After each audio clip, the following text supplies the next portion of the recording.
அங்கெல்லாம் என் கால்கள் பயணிக்கும் என்று சொன்ன சேகுவேராவின் வரிகளுக்கு இணங்க தமிழ்நாட்டில் நடந்து கொண்டிருக்கின்ற அநீதி ஆட்சியான திமுகவை வீழ்த்துவதற்கு தாய்மார்களுடைய துணையோடு இளைஞர்களின் படையோடு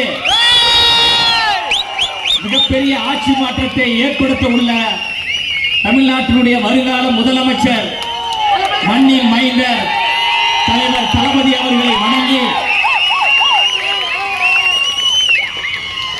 உழைப்பு என்றால் மரியாதைக்குரிய ஐயா ஆனந்த் அவர்கள், ஐயா ஆனந்த் அவர்கள் என்றால் உழைப்பு, உழைத்தால் முன்னேறலாம். எப்படி உழைக்க வேண்டும் என்பதை பொதுச் செயலாளர் அவர்களிடமிருந்து நாம் கற்றுக்கொள்ள வேண்டும். 2 மீட்டிங் மேல என்னால போகவே முடியாது, வெளிப்படையா நான் சொல்றேன், அவ்வளவு டயர்ட் ஆயிடும். ஆனா நம்ம ஐயா அவர்கள் காலை 9 மணிக்கு ஆரம்பித்தார் என்றால் இரவு 1 மணி வரைக்கும் பம்பரம் போன்று சுழன்று கொண்டு கட்சியினுடைய வளர்ச்சிக்காக, தளபதியினுடைய வளர்ச்சிக்காக உழைத்துக் கொண்டிருக்கின்ற மாபெரும் மக்கள் போராளியாக இருக்கக்கூடியவர் தான் நம்முடைய பொதுச் செயலாளர் அவர்கள்.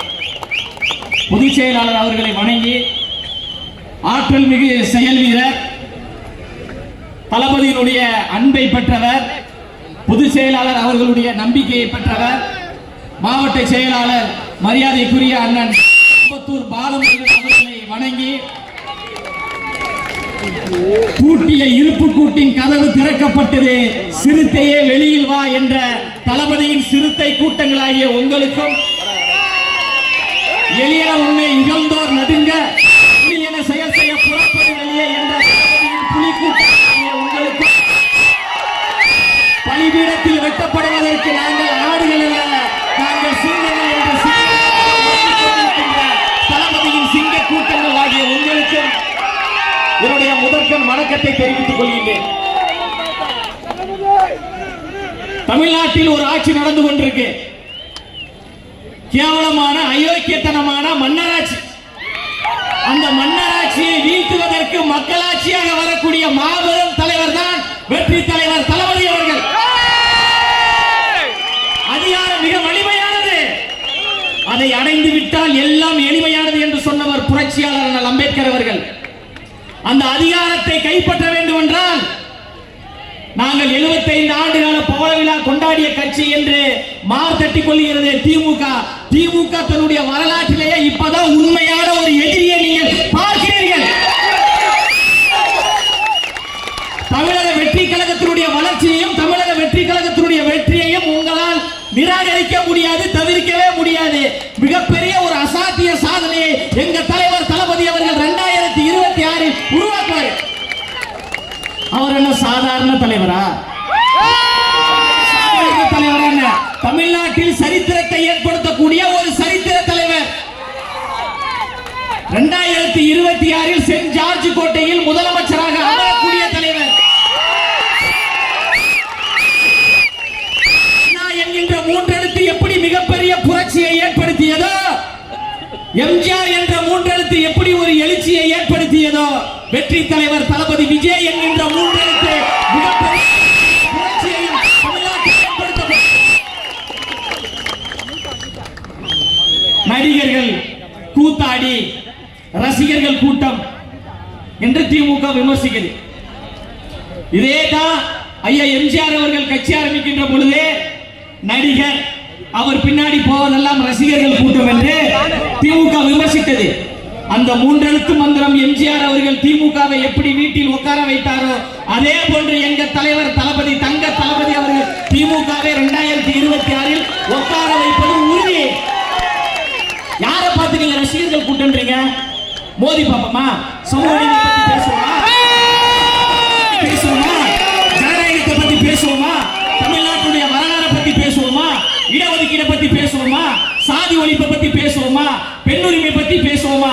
எல்லாவற்றையும் எதிர்கொள்வதற்கு தமிழக வெற்றி கழகத்தை சார்ந்த போர்படை தளபதிகள் நாங்கள் தயாராக இருக்கிறோம். நீங்க தயாரா? வாய்க்கிலேயே பேசுகின்ற திமுக கட்சியை நேரடியாக கேட்கிறேன். பெண்களின் உரிமைக்காக போராடக்கூடிய கட்சி, பெண்களின் வளர்ச்சிக்காக போராடக்கூடிய கட்சின்னு சொல்றீங்க. தமிழ்நாட்டினுடைய தலைநகரம் சென்னை.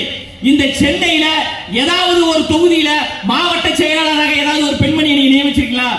ஆனா எங்க தலைவர் தளபதி அவர்கள் திருவிக என்கின்ற ஒரு தொகுதியை ஒரு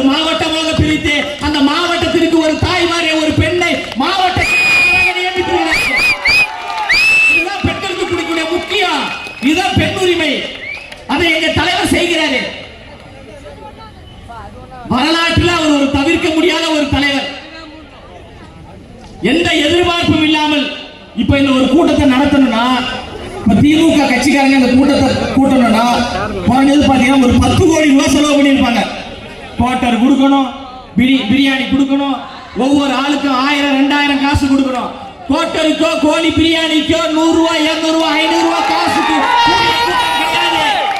தளபதி என்கின்ற ஒற்றை முகத்துக்காக, தளபதி என்கின்ற அன்பான பெயருக்காக, இந்த தமிழ்நாட்டின் தாய் மகனுக்காக கூடிய தாய்மார்களுடைய கூட்டம், இளைஞர்களுடைய கூட்டம். இந்த கூட்டம் எல்லாருக்கெல்லாம் கூடிடாதுங்க. எல்லாரும் தான் சினிமாவில் நடிக்கிறாங்க, எல்லாருக்கும் கூட்டம் கூடுதா? தலைவருக்கு மட்டும் கூட்டம் கூடுது அப்படின்னா எல்லாருடைய உள்ளத்திலும் தளபதி அவர்கள் இருக்கிறாரு, எல்லாருடைய இல்லத்திலும் தளபதி அவர்கள் இருக்கிறாரு. அந்த ஒரு தாக்கத்தை எங்க தளபதி அவர்கள் ஏற்படுத்தி இருக்கிறாங்க. இந்த கூட்டத்தை நடத்துவதற்கு கூட அவ்வளவு நெருக்கடி, அவ்வளவு பிரச்சனை. பேனர் வைக்க கூடாதுன்னு சொல்லியிருக்காங்க. எவ்வளவு காலத்துக்கு உங்கள்கிட்ட அதிகாரம் இருக்கும்? ஒரு 9 மாசத்துக்கு இருக்குமா? அதன் பிறகு நீங்க என்ன பண்ணுவீங்க? அதன் பிறகு ஆட்சியும் அதிகாரமும் எங்களிடம் வரப்போகுது. அந்த அதிகாரத்தை வைத்துக் கொண்டு, அந்த ஆட்சியை வைத்துக் கொண்டு உங்களை போன்று நசுக்கக்கூடிய, முடக்கக்கூடியவர்கள் நாங்கள் கிடையாது. திமுக கட்சியில நீங்க தாராளமா பேனர் வைங்க, போஸ்டர் வைங்க, இன்னும் ஒரு 10 பேனர் வைங்க என்று வரவேற்கக்கூடிய தலைவர் தான் எங்க தலைவர், எங்களுடைய கட்சியை சார்ந்தவர்கள். களத்துல மோதணும், கருத்தியெல்லாம் மோதணும். அடக்குமுறைகளை ஏவி, ஒடுக்குமுறைகளை ஏவி இவர்களை பயமுறுத்தி விடலாம் என்று நினைப்பது தப்பு. இதெல்லாம் பயப்படுற கூட்டமா? இதெல்லாம் தளபதியின் பயப்படுற கூட்டமா? உங்களுடைய பயத்திற்கு பயப்பாற்றக்கூடிய கூட்டமாகத்தான் நீங்க தளபதியுடைய கூட்டம் இருக்கு. சாதாரண ரசிகர்கள் கூட்டம் நினைச்சீங்களா? தன் பின்னாடி திரண்ட லட்சக்கணக்கான ரசிகர்களை வெறும் ரசிகர்களாக வைத்துக் கொள்ளாமல் தொண்டர்களாக மாற்றினார். பல நலத்திட்ட உதவிகளை செய்ய தூண்டினார். ரசிகர் மன்றத்தை நற்பணி மன்றமாக மாற்றினார். அந்த நற்பணி மன்றத்தை மக்கள் இயக்கமாக உருவாக்கி தமிழ்நாட்டு மக்களுடைய பிரச்சனைகளுக்கு நீங்கள் குரல் கொடுக்க வேண்டும் என்று எல்லோரையும் போராளிகளாக, தோழர்களாக எங்க தளபதி மாற்றினார். அந்த மக்கள் இயக்கம் தமிழக வெற்றி கழகமாக இன்று உருவாகி இருக்கு. அதனால எல்லாவற்றையும் எதிர்கொள்வதற்கு நாங்கள் தயாராகத்தான் இருக்கிறோம். ஒரு பாடல் வரிகள் மூலமாக தான் நம்ம சொல்லணும். என்னதான் நடக்கும் நடக்கட்டுமே, இருட்டினில் நீதி மறையட்டுமே, தன்னாலே வெளிவரும் தயங்காதே தலைவன் அதெல்லாம் அண்ணன் பாலமுருகன் அவர்களுக்கு சொல்றேன்.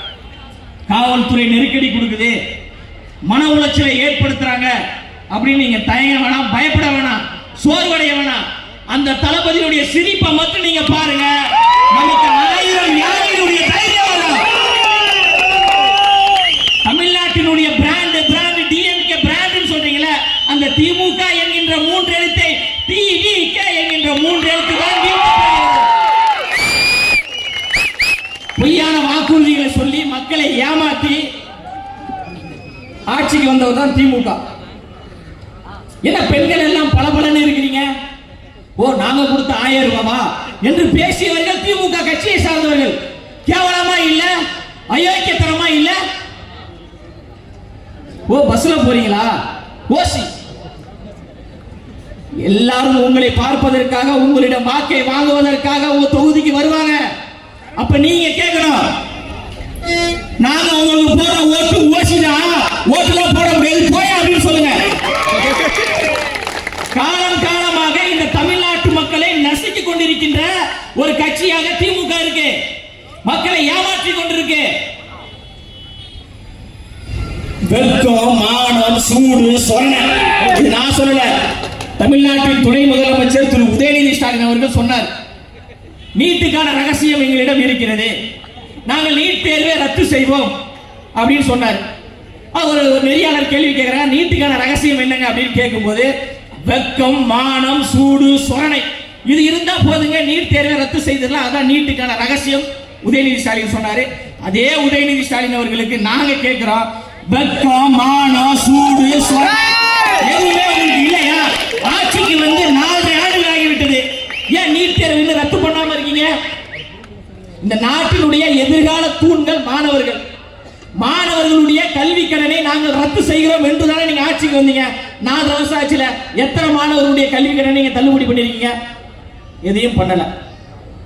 இவர்களுடைய எண்ணம் எல்லாம் தமிழக வெற்றி கழகத்தை எப்படி முடக்குவது, அவர்களை எப்படி பயமுறுத்துவது, இது வளர்ந்து விடாமல் எப்படி பார்த்து கொள்ள வேண்டும் என்று உலக வரலாற்றிலேயே திமுக கட்சியிலிருந்து விலகி திமுக கட்சியில் இணையக்கூடிய நிகழ்ச்சியா நடத்துவாங்க. பாத்தீங்களா? அவன் ஏற்கனவே திமுக தான் இருப்பான். தமிழக வெற்றி கழகத்திலிருந்து விலகி மீண்டும் திமுகவில் இணைந்தார்கள் என்று அயோக்கியத்தனமான மோசடித்தனத்தை திமுக செய்து கொண்டிருக்கா இல்லையா?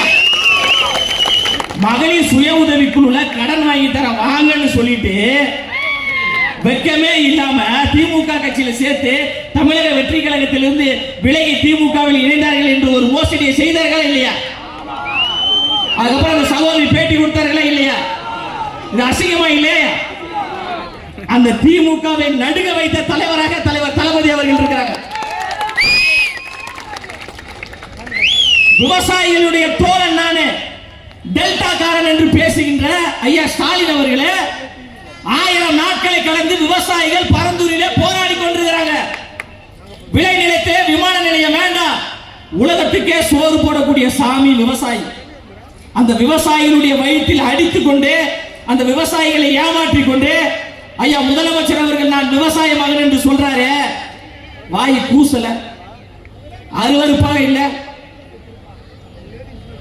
திருநெல்வேலிக்கு போறீங்க, நல்லா சுட சுட இருட்டுக்கடை அல்வாவா சாப்பிடுறீங்க, அதுக்கு நேரம் இருக்கு. ஊட்டிக்கு போறீங்க, நேரம் இருக்கு. படம் பார்ப்பதற்கு போறீங்க, நேரம் இருக்கு. இதோ பக்கத்தில் இருக்கின்ற அந்த பரந்தூர் விவசாயிகளை பார்ப்பதற்கு உங்களுக்கு நேரம் கிடையாதா? அப்ப நீங்க எதற்கு முதலமைச்சராக இருக்கீங்க? பதவியை ராஜினாமா பண்ணுங்க. இந்த தமிழ்நாட்டை வளர்ச்சி பாதையில் கொண்டு செல்வதற்கு வரலாற்று சிறப்பு மிக்க ஒரு தலைவர் தலைவர் தளபதி அவர்கள் வராது. விரும்புறாங்க. எதுக்கு எடுத்தாலும் கூத்தாடி கூத்தாடி கூத்தாடி கூத்தாடி கேட்டு கேட்டு காதே வலிக்குது. ஆமாம், எங்க தலைவர் கூத்தாடிதான். ஐயா ஸ்டாலின் அவர்கள் யார்? துணை முதலமைச்சர் உதயநிதி ஸ்டாலின் அவர்கள் யார்? ஐயா அண்ணாதுரை அவர்கள் யாரு? எந்த துறையிலிருந்து வந்தாரு? ஐயா எம்ஜிஆர் அவர்கள் எந்த துறையிலிருந்து வந்தாரு? அம்மையார் ஜெயலலிதா அவர்கள் எந்த துறையிலிருந்து வந்தாங்க?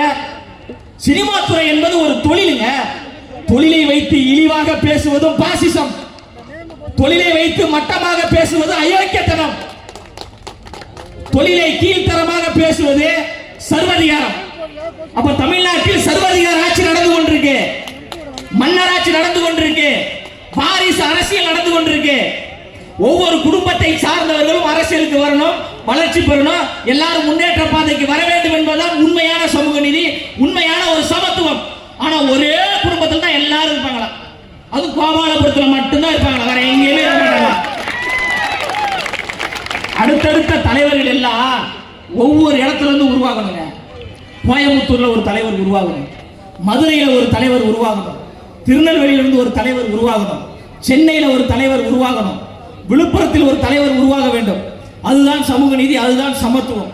ஆனா திமுக தான் எல்லா தலைவரும் கோபாலபுரத்திலிருந்தே உருவாவாங்க. இததான் வாரிசு அரசியல் சொல்றோம், இததான் மன்னராட்சின்னு சொல்றோம். அந்த மன்னராட்சியை யாரால் வீழ்த்த முடியும் என்றால் மக்களிடமிருந்து வரக்கூடிய மக்கள் தலைவரால் மட்டும்தான் வீழ்த்த முடியும். அப்படி மக்கள் தலைவராக வரக்கூடியவர் தான் நம்ம தளபதி அவர்கள். அண்ணன் பாலமுருகன் அவர்கள் இருக்காங்களே, 5 ஆண்டுகளாக விலையில்லா விருந்தகம் நடத்தி கொண்டிருக்காரு. இந்த உழைப்புல, இந்த காசுல, கட்சி தோழர்களுடைய அரவணைப்புல செய்து கொண்டிருக்கிறாரு. கொரோனா பெருந்தொற்று ஏற்பட்டுகின்ற பொழுது மற்ற கட்சியை சார்ந்தவர்கள் 1 நாள் 2 நாள் உதவி பண்ணியிருப்பாங்க. கொரோனா பெருந்தொற்றே ஏற்பட்டு என் உயிருக்கு ஆபத்தே ஏற்பட்டாலும் மக்களுக்கு எந்த உதவி என்றாலும் நாங்கள் செய்வதற்கு தயார் என்று மூளை முடுக்கெல்லாம் சென்று உதவி செய்தவர் அண்ணன் அம்பத்தூர் பாலமுருகன் கட்சியை சார்ந்த தோழர். உயிருக்கு பயப்படக்கூடியவர்கள் நாங்க கிடையாது. பொது வாழ்க்கை என்று வந்துவிட்டால் எது வேண்டுமானால் நடக்கும். அதையெல்லாம் எதிர்கொண்டுதான் ஆலமரம் என்று சொல்கின்ற, அரச மரம் என்று சொல்கின்ற அந்த ஆலமரத்தையும் அரச மரத்தையும் என்கின்ற திமுகவை பிடுங்கி எறிவதற்காகத்தான் தலைவர் தளபதி என்கின்ற வெற்றி மரம், வாகை மரம் வந்திருக்கு, வாகை பூவாக வந்திருக்கிறாரு. திரும்பவும் சொல்றேன், திமுக கட்சியை சார்ந்தவர்களுக்கு திரும்பவும் சொல்றேன், எங்களை சாதாரணமாக எடை போடாதீங்க, சாதாரணமாக நினைத்துக் கொள்ளாதீர்கள். எல்லாவற்றையும் எதிர்கொள்வதற்கு நாங்கள் தயாராகத்தான் இருக்கிறோம். எங்களை சிறையில் அடைப்பதற்கு உங்களுக்கு அவ்வளவு பெரிய சிறைச்சாலைகள் முதல்ல இருக்கா? எத்தனை இடத்துல உங்களால் அடைக்க முடியும்? இன்னும் அடுத்த மாசத்துக்கு உங்களுக்கு பெரிய தலைவலி இருக்க போது. திமுக கட்சிக்கு தளபதி அவர்கள் சுற்றுப்பயணம் தமிழ்நாடு என்ன பண்ண போறீங்க? உங்களால் எப்படி எதிர்கொள்ள முடியும்? வெளியில வரலன்றீங்க. அவர் வெளியே வந்தா ஐயோ எதுக்கு வெளில வர்றாரு, இவ்வளவு கூட்டமா, ஐயோ திரும்பி போக சொல்லுன்றீங்க. பத்திரிகையாளரை சந்திக்கவே மாட்டாருன்றீங்க. பத்திரிகையாளரை சந்தித்தா அப்புறம் வேற ஏதாவது இந்த கூலிப்படைகளை வைத்து 200 ரூபாய் ஊப்பிகளை வைத்து வாய்களை வைத்து எங்களுக்கு எதிராக பேச வைக்கிறீங்க. அவர்கள் எல்லாம் எதிர்கொள்வதற்கு விர்ச்சுவல் வாரியர்ஸ் என்கின்ற எங்க சமூக வலைதளத்தை சார்ந்த தோழர்கள் கேட்கக்கூடிய கேள்விக்கு பதில் சொல்வதற்கு திமுக கட்சியை சார்ந்தவர்களுக்கு தெம்பு இருக்கிறதா, திராணி இருக்கிறதா? எதுவுமே கிடையாது. அண்மையிலங்க ஒரு அரசு பேருந்து ஓடிட்டு இருக்க, பேருந்து தானே ஓடணும், முன்னாடி 2 வீல் தனியா ஓடுது, பின்னாடி 2 வீல் தனியா ஓடுது. அவ்வளவு கேவலமான நிர்வாகம் நடந்து கொண்டிருக்கு. மாண்புமிகு தமிழ்நாடு முதலமைச்சர் இணைய வழியாக ஒரு ஊராட்சி மன்ற கட்டடத்தை திறந்து வைக்கிறாங்க. கட்டடத்தை திறந்து வச்சு 2வது நாளே அந்த கட்டடம் இடிஞ்சு வந்துச்சு. அவ்வளவு கேவலமான ஒரு நிர்வாக ஆட்சி நடந்து கொண்டிருக்கு. நான் பொய் சொல்லலைங்க, உண்மையிலே சொல்றேங்க. இந்த செய்தி சொல்லும் போது உங்களுக்கே சிரிப்பு வரும். ஒரு மாற்றுத்திறனாளி சகோதரர் உலக கோப்பையை வென்றுவிட்டு நான் கப்பை எடுத்து வருகிறேன், நாச்சியப்பன் பாத்திர கடையில நல்லா 2 கப்பை வாங்கிட்டார். ஒரு கப்பு முதலமைச்சருக்கு, இன்னொரு கப்பு துணை முதலமைச்சருக்கு. அவரு போய் சந்திச்சுட்டாருங்க. முதலமைச்சரையும் சந்திச்சிட்டாரு, துணை முதலமைச்சரையும் சந்திச்சிட்டாரு. அரசு கிட்ட கோரிக்கை வைக்கிறாரு. கஷ்டப்பட்டு போராடி நாங்கள் இந்த கிரிக்கெட்டில் வெற்றி பெற்றோம், உலக கோப்பையை நாங்கள் கைப்பற்றினோம், எனக்கு அரசு வேலை கொடுங்க, எனக்கு வீடு இல்ல, வீடு கொடுங்கன்னு. ஏங்க அதற்கும் இந்த அரசாங்கம் தயாராகிடுச்சுங்க. கடைசியில பார்த்தா ஒரு கிரிக்கெட் வீரரே கிடையாதுங்க. உலக கோப்பையை வென்று விட்டேன் என்று சொல்லி பாத்திர கடையில் கப்பை வாங்கி கொண்டு ஒரு முதலமைச்சரை பார்க்கிறார்கள் என்றால் அந்த அளவுக்கு லட்சணமாக கேவலமாகத்தான் இந்த நிர்வாகம் இருக்கு. மக்களுடன் முதல்வர் சொல்றாங்க, கோரிக்கை மனுவை வாங்குறாங்க.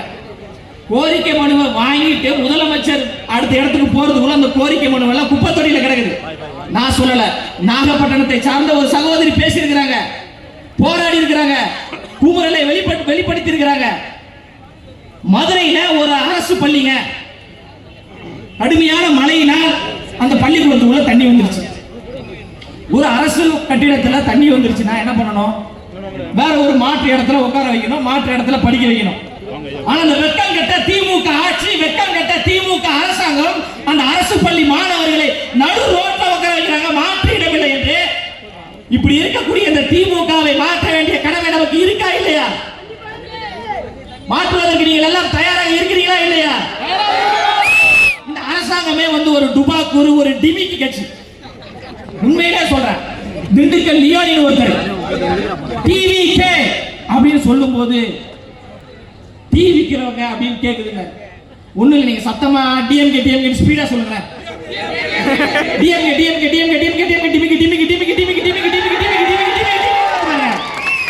நாலு ஆண்டுகளாக டிமிக்கி கொடுத்துக்கிட்டு இருக்க கட்சியாகத்தான் திமுக இருக்கு. இதை கேட்டா உங்களுக்கு கோபம் வருது. நீங்க தேர்தல் வாக்குறுதி தானே சொன்னீங்க, அரசு ஊழியர்களுடைய பழைய ஓய்வூதிய திட்டத்தை நான் நடைமுறைப்படுத்துகிறேன் என்று தேர்தல் வாக்குறுதி ஒண்ணு உருவாக்குறீங்க. அந்த தேர்தல் வாக்குறுதியை உருவாக்கின்ற பொழுது திமுக எதிர்கட்சியில் இருக்கு. அப்பவே தமிழ்நாடு 5 கோடி 5 லட்சம் கடன்ல இருக்கு. அப்போ உங்களுக்கு தெரியாதா, நம்ம ஆட்சிக்கு வந்தனா பழைய ஓய்வூதிய திட்டத்தை நம்மளால் நடைமுறைப்படுத்த முடியாது, இப்படி மக்களை ஏமாத்துறவ, மக்களை இப்படி பொய் சொல்றவ, இது அசிங்கமா இருக்குமே, நாளைக்கு மக்கள் நம்மகிட்ட கேள்வி கேட்டா நம்ம என்ன பதில் சொல்றது என்று கொஞ்சம் கூட கூச்சமே இல்லாம அந்த தேர்தல் வாக்குறுதியில பொய்யா சொல்றாங்க. இன்று அந்த அரசு ஊழியர்கள் யாரை வந்து பார்த்துட்டு போயிருக்காங்க? நாளைய முதலமைச்சர் தலைவர் தளபதி அவர்களை வந்து பார்த்துட்டு போறாங்க. அப்ப இது என்ன செய்தி சொல்லுது? 2026 தமிழ்நாட்டின் முதலமைச்சராக தலைவர் தளபதி அவர்கள் தான் இருக்க போறாரு. அவரிடம் கோரிக்கையை நாம் முன்வைப்போம் என்று அரசு ஊழியர்களை சார்ந்தவர்கள், விவசாயிகள், மாற்றுத்திறனாளிகள் என்று பல்வேறு அமைப்பை சார்ந்தவர்கள் தன்னியல்பாக தன்னெழுச்சியாக தலைவரை நோக்கி வருகிறார்கள் என்றால் தமிழ்நாட்டினுடைய முதலமைச்சர் பதவியும் அதிகாரமும் தலைவர் தளபதியுடைய கைகளில் இன்னும் 9 மாசத்துல வரப்போகுது அர்த்தம். 1 கோடியை நெருங்கக்கூடிய வகையில் உறுப்பினர் சேர்க்கை ஒரே வருடத்தில் எந்த கட்சிக்கு நடந்ததாக வரலாறு இருக்கா? எங்கேயுமே கிடையாது. தலைவர் தளபதி உருவாக்கிய தமிழக வெற்றி கழகம் என்கின்ற கட்சி உருவாக்கிய 1 ஆண்டுகளில் 1 கோடியை நெருங்கக்கூடிய வகையில் உறுப்பினர் சேர்க்கை நடந்திருக்கிறது என்றால் இது மக்களுக்கான புரட்சி. மக்கள் எல்லோரும் தன்னியல்பாக இணைகிறாங்க. திமுக வேண்டாம், அதிமுக வேண்டாம், தமிழக வெற்றி கழகம் என்கின்ற ஒரு கட்சி ஆட்சிக்கு வர வேண்டும் என்று தாய்மார்கள் விரும்பினாங்க. தாய்மார்களுடைய அன்பை பெற்ற மாபெரும் தலைவராக தளபதி அவர்கள் இருக்கிறாங்க. எப்பவுமே டெல்லி போக மாட்டார் முதலமைச்சர். அது குறித்து தம்பி ரமேஷ் கூட பேசினாப்ல. திடீர்னு டாஸ்மார்க் ஊழல் ரைடு நடந்த உடனே ஒரு 1000 கோடி ஊழல், அதுல ஒரு தம்பி ஒருத்தர் மாட்டிக்கிட்டாப்ல. உடனே நம்ம விர்ச்சுவல் வாரிஸ் தோழர்கள் எல்லாம் யார் அந்த தம்பி அப்படின்ற நம்ம கேள்வியெல்லாம் கேட்டோம். எப்பவுமே போகாத முதலமைச்சர் ஸ்டாலின் அவர்கள் அவசரமாக டெல்லிக்கு போறாரு. நிதி ஆய்வு கூட்டத்துக்காக போறேன்றாரு. இதுவரைக்கும் போகாத ஐயா ஸ்டாலின் அவர்களே, திடீரென்று நீங்க போறீங்கன்னா உங்கள் மகனையும் உங்கள் சொந்தக்காரங்களையும் காப்பாற்ற நீங்க போறீங்களா? காவிரி பிரச்சனைக்காக ஐயா ஸ்டாலின் அவர்கள் முதலமைச்சரை பார்த்ததுண்டா? நீட்டுக்காக பிரதமர் அவர்களே முதலமைச்சர் அவர்கள் பார்த்ததுண்டா? கச்சத்தீவை மீட்க வேண்டும் என்று தமிழ்நாட்டினுடைய முதலமைச்சர் ஐயா ஸ்டாலின் அவர்கள் பிரதமர் அவரை பார்த்தாரா? சாதிவாரி கணக்கெடுப்பு என்கின்ற ஒரு ஆய்வை நடத்துவதற்கு ஐயா ஸ்டாலின் அவர்களுக்கு துணிச்சல் இருக்கா? இதெல்லாம் எதையுமே பண்ணல. அதற்கும் வாலி அவர்கள் அருமையான வரிகள் சொல்லியிருக்காரு. சிலர் ஆசைக்கும் தேவைக்கும் வாழ்வுக்கும் வசதிக்கும் ஊரார் கால் பிடிப்பார், ஒரு மானம் இல்லை அதில் ஈனம் இல்லை, அது எப்போதும் வாழ் பிடிப்பார் என்று யாருக்கு பாடியிருக்கிறார்? ஐயா வாலி அவர்கள் திமுக கட்சிக்கு பாடியிருக்கிறாரு, திமுக தலைவருக்கு பாடியிருக்கிறாரு, தமிழ்நாட்டுடைய முதலமைச்சருக்கு பாடியிருக்கிறாரு. எங்களை பார்த்து பிஜேபியினுடைய பி டீமே பிஜேபி சொல்லிதான் இவர் கட்சி ஆரம்பித்தார் என்று சொல்லக்கூடிய திமுக கட்சியை சார்ந்த கொத்தடிமைகளுக்கு, தற்குறிகளுக்கு ஒரு விஷயத்தை சொல்றேன். பிஜேபி என்கின்ற ஒரு கட்சியை தமிழ்நாட்டுக்குள் கொண்டு வந்தது யார்? பக்கமா இல்ல, கொண்டு வந்தது திமுக. கலைஞர் அவர்களுடைய ஆசி பெற்ற சின்னம் தாமரை. நீங்கள் தாமரைக்கு வாக்களிக்க வேண்டும் என்று வெட்கமே இல்லாமல் திமுக கட்சியை சார்ந்தவர்கள் வீதி வீதியாக தாமரைக்கு ஓட்டு கேட்டீங்களா இல்லையா?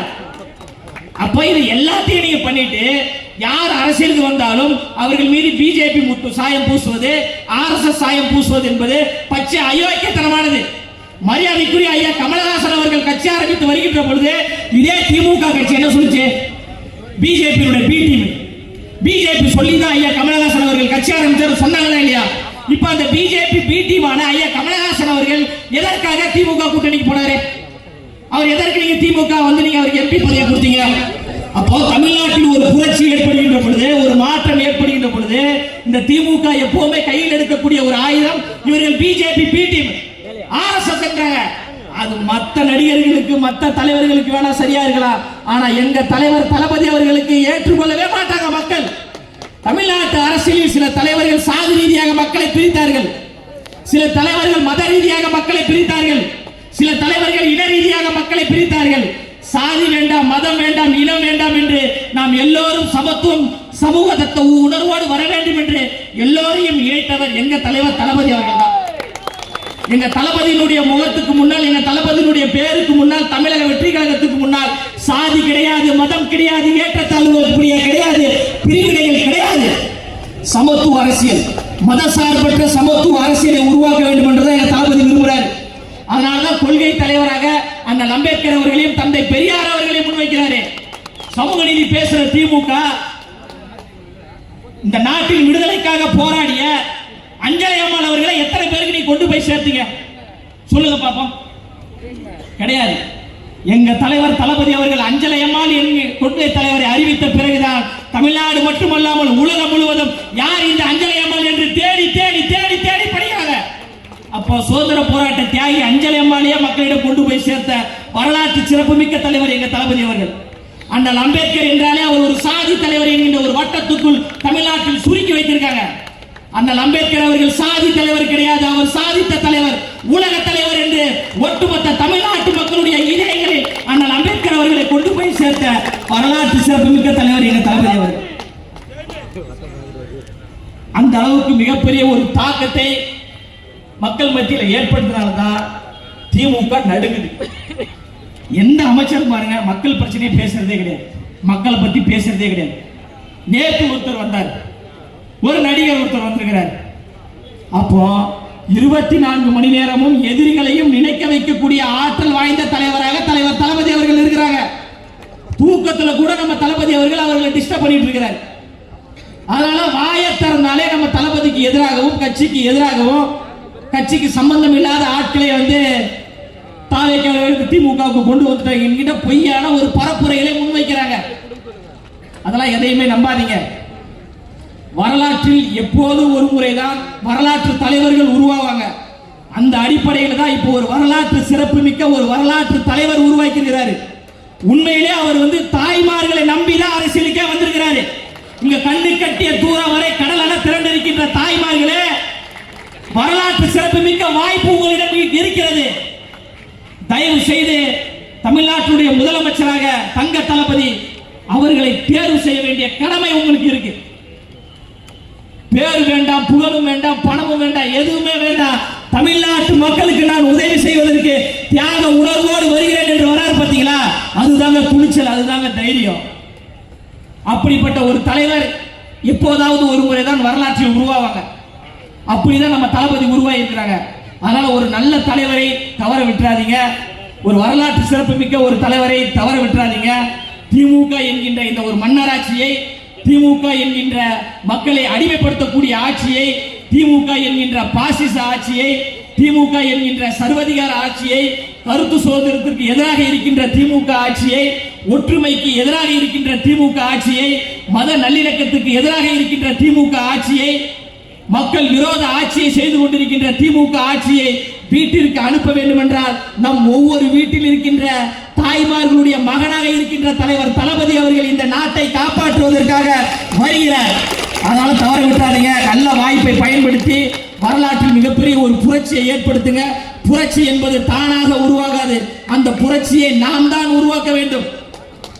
அப்படிப்பட்ட ஒரு புரட்சி நாயகராக தான் தலைவர் தளபதி அவர்கள் வராங்க. இந்த நல்ல ஒரு வாய்ப்பை பயன்படுத்திக் கொள்ளுங்க. 20 லட்சம் ரூபாய்க்கு நலத்திட்ட உதவிகள் பண்றாங்க. ஆட்சியில் இருக்கின்ற திமுக 1000 ரூபாய்க்கு பண்ணிட்டு பத்திரிகையில போடுவாங்க பாருங்க, 5 கோடிக்கு நலத்திட்ட உதவிகள் பண்ணணும்.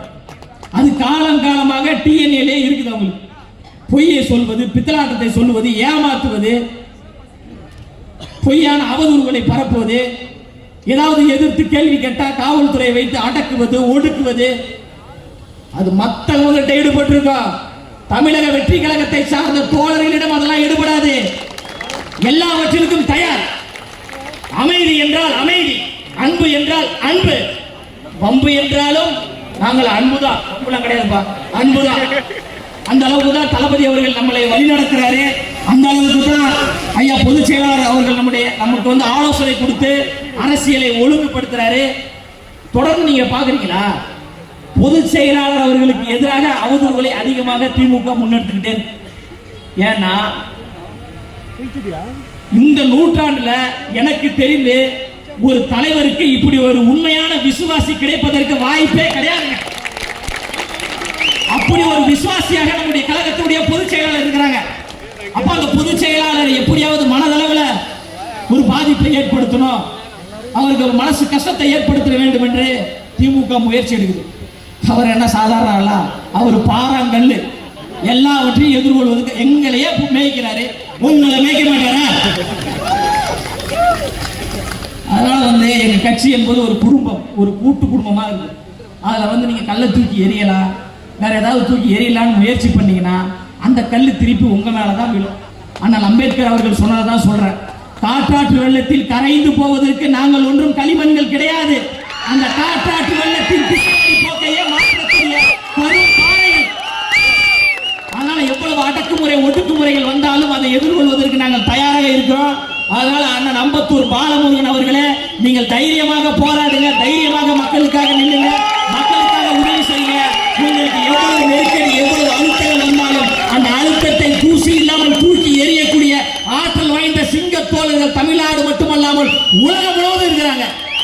உங்களை ஒருத்தர் தடுக்கிறாங்க எதிர்க்கிறாங்க அப்படின்னா நீங்க வெற்றி பெற்று விட்டீர்கள் என்ற அர்த்தம்.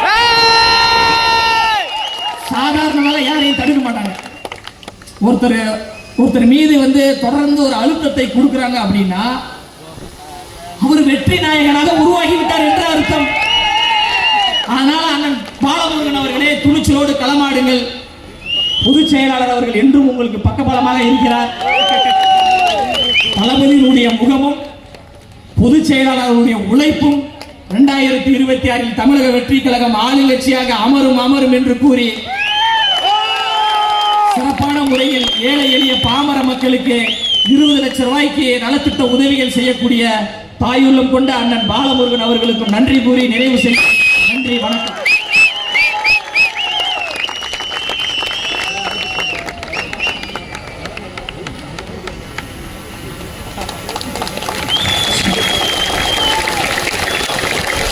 ஒரு உற்சாகமான கைத்தறி கொடுத்தலாம். மீண்டும் ஒரு முறை தங்களுடைய கருத்துக்களை சவாலான முறையில, சரியான முறையில, சபாஷின மாத்தட்டும் முறையில பகிர்ந்து கொண்ட அண்ணன் அயலமணி அவர்களுக்கு மீண்டும் ஒரு நெஞ்சார்ந்த சிரம் தாழ்ந்த வணக்கங்களையும் வாழ்த்துக்களையும் தெரிவிச்சுக்கிறோம். அடுத்ததாக